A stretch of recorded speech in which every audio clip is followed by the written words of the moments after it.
even in my own community, people say, oh, that doesn't happen here. And when you get in the statistics and you talk about, 2/3 reported cases in Canada are happening right here in Ontario, that this is a hub for the country. The statistics are there. It is happening. It's happening along the 400 series highways, and raising that awareness is very important. And so in developing this strategy, I was appointed last June, and we hosted 13 roundtables across the province, and we went everywhere. And the strategy really is developed from what we heard from the people working on the front lines, from survivors, from our emergency service workers. So truly comprehensive. It wasn't government saying this is how we think it should be done. It was people telling us this is how it needs to be done. And it needs to have supports for survivors, very key, education, as well as protecting our young people, and then holding offenders accountable. So really a four-legged stool that all the pieces rely on each other to continue. I'll read you some of my notes here, but that's where the strategy comes from. And myself as a minister last week when we made the announcement, it was amazing to look into a crowd of people who were at those roundtables. And it was those people who gave us the information on what do we need. I just got to be the person up there announcing it and continuing that. So we've had a good day here this morning in Windsor. We were at West this morning, and then we were at W5, at CAS, and we're going to continue our tour this afternoon. But lots of great things happening here, and the supports for women, incredible and great to see. Those are some of the programs that my ministry funds. So it's very impactful. It's one thing when you see it on paper that this organization is getting this much money, but when you go there and visit and find out how that impacts a woman and her family and her children, it's very inspiring. It's good to see. So it's hard to imagine that something as frightening as human trafficking or sexual exploitation is happening in communities across Ontario. But the stark statistics tell a horrifying story. Human trafficking is one of the fastest growing crimes worldwide.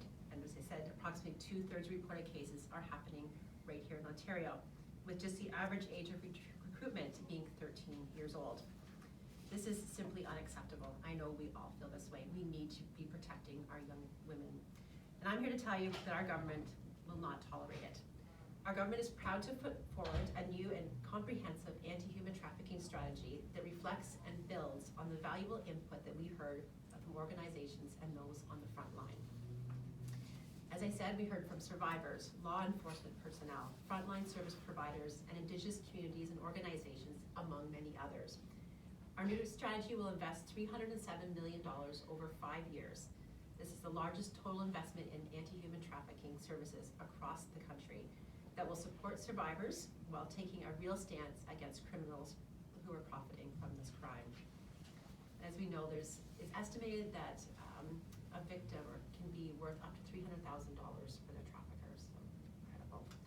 Survivors of human trafficking face tremendous obstacles when leaving their traffickers, establishing a healthy life and healing from their trauma. As Indigenous women and girls are particularly vulnerable to being targeted, Indigenous specific resources are embedded across our new strategy, providing more supports to address the needs of Indigenous communities. Our strategy will support survivors through Indigenous-led initiatives and community-based support programs and services offered by agencies like the one that we are in today. It will raise awareness so that we can prevent this crime before it happens. It will help build safer communities by holding offenders accountable, and it will make Ontario a leader in the fight to end human trafficking in North America. And a little story I'll tell you. I was in BC in early December, so we have what's called Federal, Provincial, Territorial Conference, and that's where everybody in my same position from across country, all the provinces comes together, and I'm head of the human trafficking table at that conference.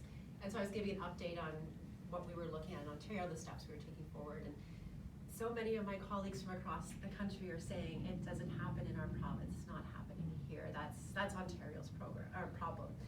And I was like, you know what? I'm going to beg to differ with you on that one, because I've talked to survivors and they've been across the borders, right? We don't have provincial borders. And with Windsor's proximity to the U.S., you deal with that additional barrier and issue as well. So I said, at least take from Ontario and start educating people. Because you mentioned you've been working since 2002, and I know even in my own community in Barrie and Orillia, it's the same. We've been talking about that for years. So I just thought it was kind of like head in the sand from other provinces saying it's not happening. Like, it is, but start educating people and take a stance now. So So our government will continue to work with partners such as yourselves to ensure the strategy is meaningful and effective, because we firmly are committed to ensuring that women and children from Ontario can live free from the threat of fear, exploitation, and violence. So it was great to hear the work that you're doing here in Windsor.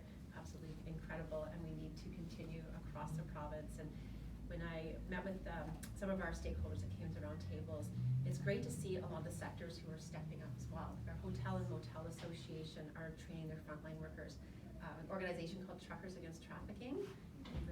So they gave a very interesting story and talking about the fact that there are more truck drivers on the roads now than we could ever put police officers. And they're vigilant, they're there, they see what's happening, and they're not afraid to call. And the number of women those people are saving is incredible too. So it really is a social responsibility for everyone to step up and to educate. And I'm excited that our Minister of Education, there's a component in the new health and physical education curriculum.